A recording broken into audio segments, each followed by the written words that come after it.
നമസ്കാരം. അങ്ങനെ ആ ആചാരം അഥവാ ആഘോഷം കഴിഞ്ഞു. ചിലർ ദേശീയ പണിമുടക്കെന്ന് ഊറ്റം കൊള്ളുകയും മറ്റു ചിലർ സംസ്ഥാന സമരമെന്ന് സമാശ്വസിക്കുകയും ചെയ്ത ജൂലൈ 9 പതിവ് കലാപരിപാടികളോടെ സമംഗളം സമാപിച്ചു. ഇടതുവിരുദ്ധർ സ്വാഭാവികമായും മുംബൈ, ചെന്നൈ, ഡൽഹി തുടങ്ങിയ നഗരങ്ങളിലേക്ക് സൂക്ഷ്മദർശിനി തിരിച്ചു. ഇവിടത്തെ പോലെയല്ല അവിടെ എന്ന് പരിഹസിച്ചു. മലയാളികളെ പോലെ അക്ഷരാഭ്യാസമില്ലാത്തതിൻ്റെ പ്രശ്നമാണ് അവിടെ. പിന്നെ വിയർപ്പിൻ്റെ അസുഖവും കുറവാണ്. പണിമുടക്കിൻ്റെ പൂർണ്ണ ചിത്രം അറിയണമെങ്കിൽ പിറ്റേന്നത്തെ പാർട്ടി പത്രം തന്നെ നോക്കണം. എല്ലാം സവിസ്തരം സചിത്ര ലേഖനങ്ങളായി മാലോകരെ അറിയിച്ചിട്ടുണ്ട്. പോരാട്ടത്തിന് പുതുനാന്ദി കുറിച്ചതിലെ അഭിമാനം ഓരോ വരികളിലും നിറഞ്ഞു കാണാം.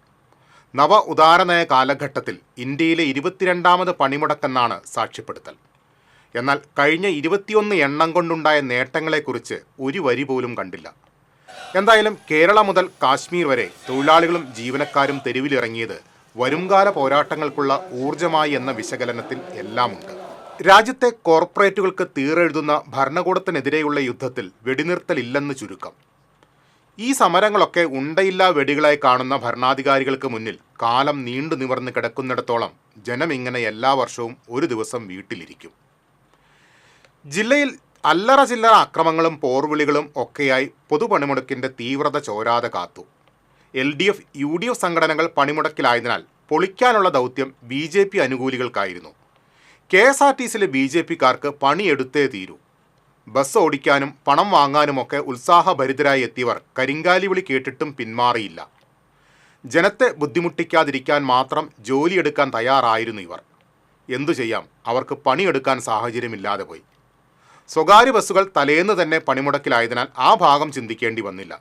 ഓട്ടോ ടാക്സിക്കാരും ഒരു ദിവസത്തെ വിശ്രമം വേണ്ടെന്ന് വെച്ചില്ല. ഹോട്ടലുകാർ ഭൂരിഭാഗവും ശുചീകരണത്തിനും അല്പസ്വല്പം അറ്റകുറ്റപ്പണികൾക്കുമായി ഷട്ടർ താഴ്ത്തി. ഏതെങ്കിലും ഒരു കടയുടെ ചില്ലെങ്കിലും തകർക്കാതെ എന്ത് പണിമുടക്കല്ലേ. ഗുരുവായൂരിൽ അടച്ചിട്ട ഹോട്ടലിൽ അക്രമം നടത്തിയാണ് ചിലർ പണിമുടക്ക് ദിനത്തിൻ്റെ പേര് കാത്തത്.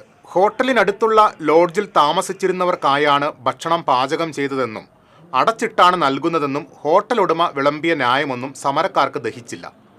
ക്യാഷ് കൗണ്ടർ തല്ലിപ്പൊളിച്ചും കമ്പ്യൂട്ടർ ബില്ലിംഗ് സംവിധാനം തകർത്തും അവർ നിറഞ്ഞാടി.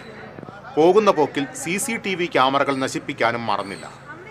ഗുരുവായൂരിലെ പടിഞ്ഞാറേ നടയിലെ തുണിക്കടയിൽ കയറിയ ഒരു സംഘം തുണികൾ പുറത്തേക്ക് വലിച്ചെറിഞ്ഞ് സമരത്തെ അനാവൃതമാക്കി. പട്ടിക്കാട് സൂപ്പർ മാർക്കറ്റിലായിരുന്നു പരാക്രമം.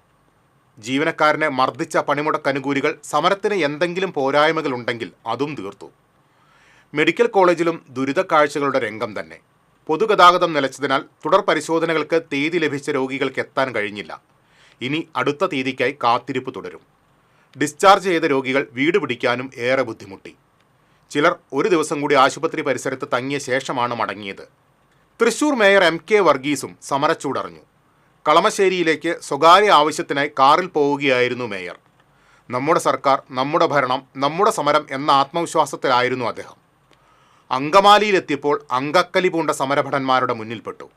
കളമശ്ശേരിയിലേക്കല്ലേ, കാൽനട മതി എന്നായിരുന്നു കൽപ്പന. കോർപ്പറേഷനിലെ വീരകഥകളൊന്നും വിലപ്പോയില്ല. ഒടുവിൽ പോലീസ് എത്തി മേയറുടെ അവസ്ഥ ബോധ്യപ്പെടുത്തിയതോടെ സമരക്കാർ സുല്ലിട്ട് മാറി.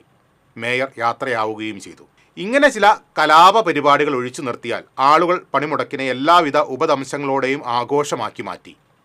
തലേ ദിവസം ബിവറേജസിലെയും ചിക്കൻ സെൻ്ററുകളിലെയും തിരക്ക് തന്നെയാണ് ആഘോഷം തകൃതിയായി എന്നതിൻ്റെ തെളിവ്.